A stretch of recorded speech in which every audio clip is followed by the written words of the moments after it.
E hoje eu vou te dar uma aulinha aqui de quadro elétrico e seus componentes para você não ser mais passado para trás. Vamos lá então.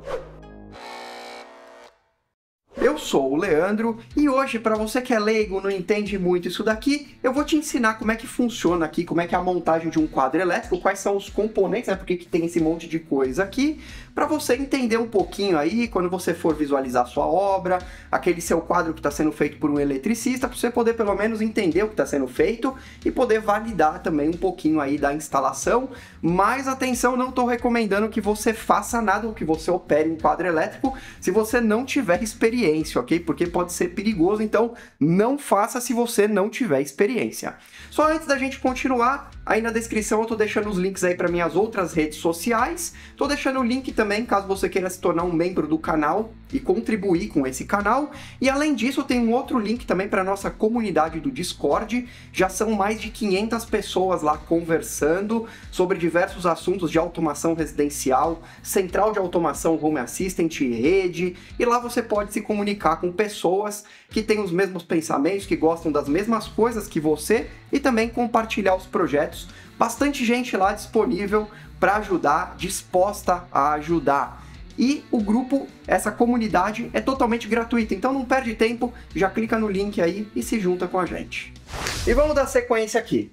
Primeira coisa, todo quadro elétrico você tem a entrada das fases, né, a entrada da energia que vem da rua, que são as fases e o neutro, caso você tenha também o neutro. Aqui no meu caso são duas fases de 127 volts, mais o neutro e mais um aterramento, né, que é esse verdinho que está aqui do lado. O primeiro componente que você tem num quadro é o disjuntor, né, o disjuntor geral. Todas as fases que entram no seu quadro, elas precisam entrar num disjuntor. O neutro não precisa, mas as fases precisam. Como eu tenho duas fases aqui, eu vou usar aqui um disjuntor bipolar. Então, se qualquer um dos lados cair, ele vai cair inteiro. Lembrando sempre o seguinte, tá? Disjuntor, ele protege fio. Disjuntor, ele protege circuito. Ele não protege sua televisão, ele não protege seus equipamentos. Ele está aqui para proteger a fiação. Então, o disjuntor, ele sempre se preocupa com o que está depois dele. Nesse caso aqui, esses fios que estão entrando aqui de 25 milímetros, eles estão ligados lá no disjuntor da caixa de entrada da casa, né? Que vem da rua.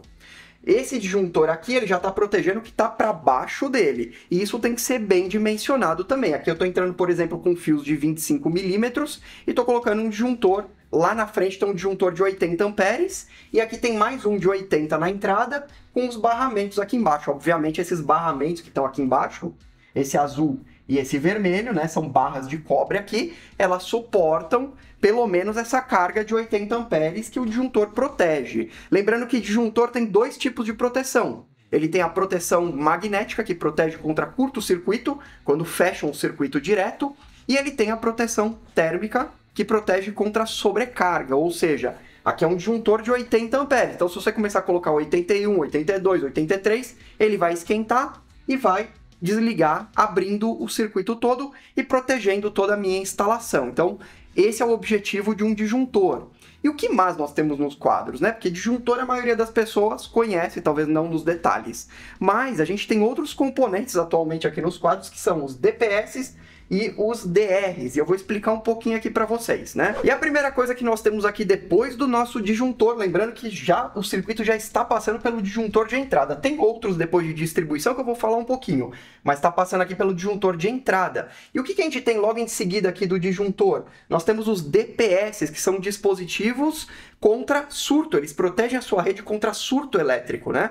Quando vem aquela porrada de tensão, ele diminui a resistência dele e escoa toda a corrente para o aterramento. Então, essas duas fases, elas ficam, de fato, elas entram praticamente num curto-circuito aqui no DPS. Elas saem daqui, entram no DPS e já vão pro aterramento. Só que o DPS, ele tem uma resistência muito alta. Só que quando dá uma sobretensão, quando vem uma descarga de tensão muito alta, a resistência dele abaixa e ao invés da corrente vir para os meus disjuntores aqui para minha distribuição, elas acabam desviando para onde tem menos resistência, que no caso são os DPS, entram aqui nele e saem pelo aterramento. Então, é um dispositivo super importante para proteção, quando está numa chuva, quando tem uma descarga elétrica, eles ajudam a proteger aqui o seu quadro e consequentemente, os seus dispositivos, né? Esse sim vai acabar protegendo aí os seus elétrons mesmo que você tem em casa. E a gente vai continuar aqui também, porque tem esse dispositivo aqui que muita gente confunde com disjuntor, que é o DR. E também depois eu vou explicar, porque eu tenho mais de um barramento aqui, mais de um DR. Se você gosta desse tipo de aula, aulas como essa e muito mais aprofundadas e detalhadas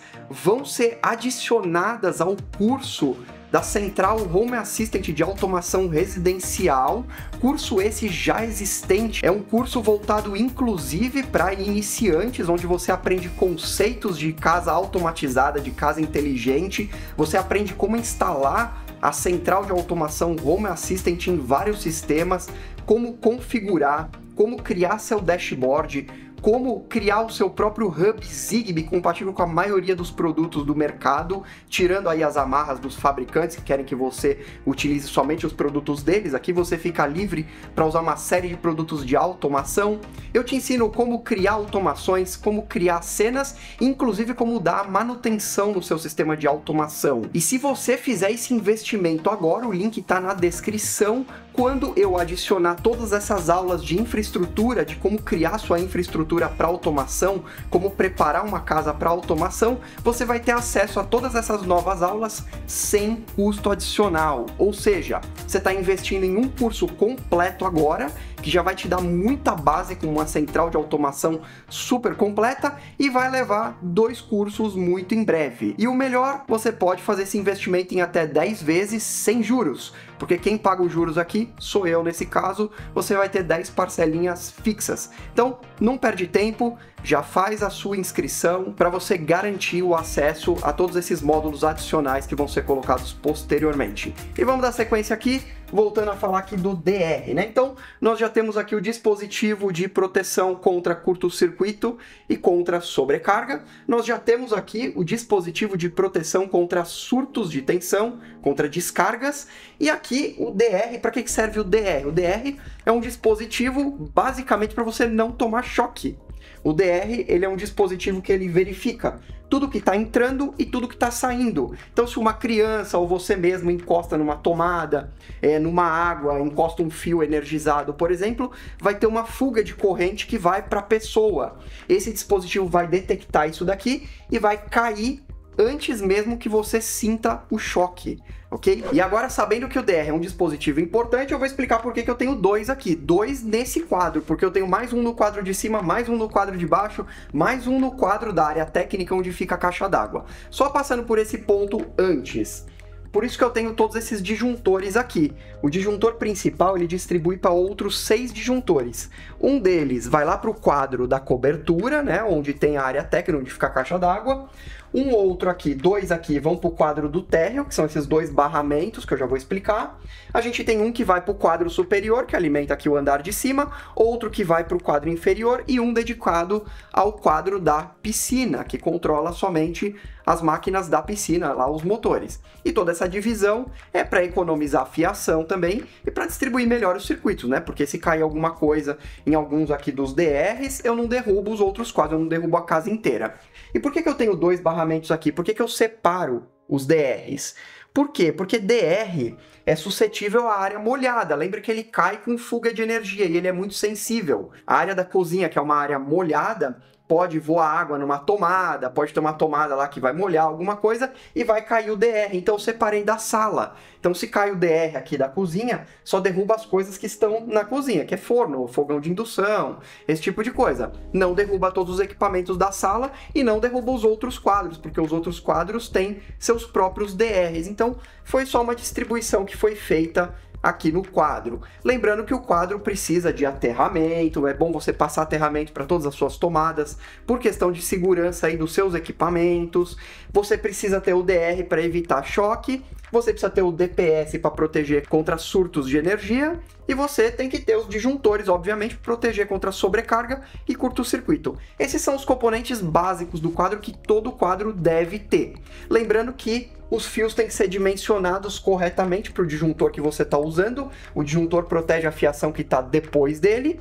E aqui Mais um detalhe que vocês devem ter visto, eu tenho esse dispositivo aqui em cima, ele não tem nada a ver com os requisitos de um quadro, mas eu coloquei aqui para fazer medição de energia. É um dispositivo da Shelly que mede toda entrada de energia da minha casa e eu posso inclusive criar automações em cima desse consumo, em cima dessa energia que está sendo consumida naquele momento e até dentro da semana ou do mês através do Home Assistant. Se você quiser conhecer mais esse produto e até comprar, ver o meu review, tô deixando aqui para você, é só clicar no card que você vai direto pro vídeo, ok? Então ficamos por aqui, espero que você tenha gostado, valeu e até a próxima!